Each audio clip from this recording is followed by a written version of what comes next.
बच्चे का जन्म।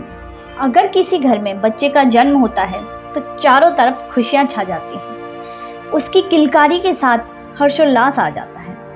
वहीं दूसरी तरफ सनातन धर्म में अगर किसी व्यक्ति के रास्ते को बिल्ली काट जाए या फिर कोई भी दुर्घटना हो जाए या फिर कोई भी अशुभ कार्य हो जाए तो पूजा और हवन किए जाते हैं। परंतु इसके विपरीत अगर किसी बच्चे का जन्म होता है तो ना तो कोई पूजा की जाती है ना ही कोई हवन किया जाता है। इन्हीं सवालों के जवाब लेकर राधे कृष्णा दोस्तों, मैं बरखा शर्मा हाजिर हूँ आप सभी के सामने। दोस्तों, बच्चे के जन्म के समय को या उस काल को सूतक काल कहा जाता है।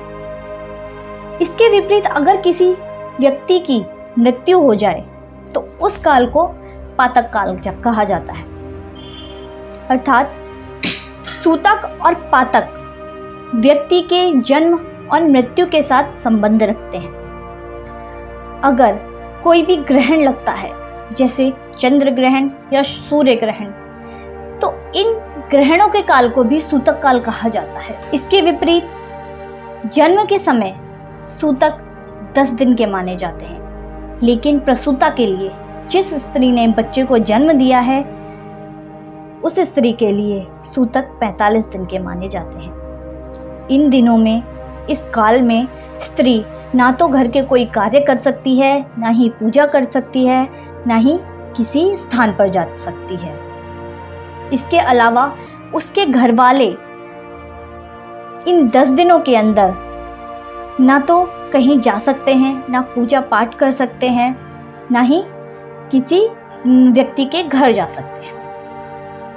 दोस्तों, जब सूतक या पातक हटते हैं, जब इनकी अवधि पूरी होती है तो किसकी पूजा की जाती है? तो इसमें विष्णु भगवान की पूजा की जाती है, सत्यनारायण भगवान की कथा की जाती है। अलग अलग लोगों के लिए सूतक या पातक का समय अलग अलग निर्धारण किया गया है। हमारे पुराणों के अनुसार, गरुड़ पुराण के अनुसार ब्राह्मणों के लिए सूतक 10 दिन के, वैश्यों के लिए 20 दिन के, क्षत्रियों के लिए 15 दिन के और शूद्रों के लिए इनकी अवधि 30 दिन की निर्धारित की गई है। अगर किसी भी प्रसूता का गर्भपात हो जाए, किसी भी स्त्री का गर्भपात हो जाए तो इसमें पातक लगते हैं। इन पातकों की समय अवधि उस गर्भ के हिसाब से तय की जाती है कि वह गर्भ कितने माह का है, कितने दिन का है। उसी समय के साथ इसकी पातक लगते हैं। जहाँ पर प्रसूति कराई जाती है, जिस स्थान पर बच्चे का जन्म कराया जाता है, उस स्थान को 1 माह तक अशुद्ध माना जाता है। इस अशुद्ध वातावरण में ना तो वहाँ कोई जाता है, ना ही वहाँ कोई बैठता है। दोस्तों, वहीं पे पातक काल में अगर किसी व्यक्ति के घर में किसी व्यक्ति की मृत्यु होती है और उस घर में कोई भी व्यक्ति साधु या मुनि है तो उनके लिए पातक काल नहीं माना जाता। इस पातक काल के या इस सूतक काल के भी गरुड़ पुराण में नियम बताए गए हैं। मनुष्य को इन नियमों का पालन करना चाहिए। तो इन नियमों में सबसे पहला नियम है दूसरे का स्पर्श। दोस्तों, पातक काल या सूतक काल में किसी भी दूसरे व्यक्ति को अपने घर के अलावा किसी और व्यक्ति को स्पर्श नहीं करना चाहिए। दूसरा है धार्मिक कार्य।